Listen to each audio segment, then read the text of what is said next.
79 black light street లోకి వెళ్ళకండి. అక్కడ డీమన్ గ్యాంగ్స్టర్స్ ఉన్నారు. వాళ్ళకి చిక్కారంటే మిమ్మల్ని ఐరన్ రాడ్స్ తో చిత్తుగా కొట్టి ఒక పెద్ద మాన్స్టర్ డాగ్ కి ఫుడ్ లాగా పెడతారు. కానీ వాళ్ళు మంచి వాళ్ళే. ఆ డీమన్స్ మంచి వాళ్ళు ఎలా అవుతారు? 4 years బ్యాక్ కొంతమంది అనాథ పిల్లలందరూ కలిసి ఆ స్ట్రీట్ లో ఉన్న ఒక హౌస్ లో హ్యాపీగా ఉండేవాళ్ళు. ఆ స్ట్రీట్ లో అందరూ పూర్ పీపులే ఉండేదని ఒక బిజినెస్ మ్యాన్ అక్కడ వాళ్ళ హౌసెస్ అన్ని పడగొట్టి షాపింగ్ మాల్ ని కట్టుకుందాం అనుకున్నాడు. కానీ అందుకు అక్కడున్న ప్రజలు ఒప్పుకోలేదు. ఆ బిజినెస్ మ్యాన్ కి కోపం వచ్చి కొంతమంది మనుషుల్ని పెట్టి ఆ స్ట్రీట్ లో ఉన్న హౌసెస్ అన్నిటికీ నిప్పు పెట్టించేశాడు. అప్పుడు అనాథ పిల్లలందరూ ఎంతో కష్టపడి ఆ ప్రజల్ని కాపాడే ప్రయత్నంలో ఆ మంటల్లో పడి కాలిపోయారు. ఆ స్ట్రీట్ మొత్తం నాశనం అయిపోయి కాలిపోయిన శవాలతో నిండిపోయి ఉంది. ఆ బిజినెస్ మ్యాన్ అక్కడికి వెళ్లి అతన్ని ఇంకా ఎవ్వరు ఆపలేరని చూస్తూ ఉన్నాడు. అప్పుడే అక్కడ చనిపోయిన అనాథ పిల్లల ఆత్మలన్నీ డీమన్స్ లాగా మారాయి.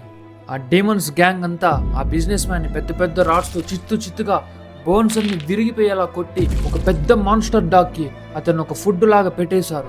మీరు ఆ స్ట్రీట్ లోకి వెళ్ళినప్పుడు ఆ డీమన్స్ వచ్చాయంటే వెంటనే మన ఛానల్ ని సబ్స్క్రైబ్ చేసుకోండి. నేను బిట్టు వచ్చి మిమ్మల్ని కాపాడుతాం.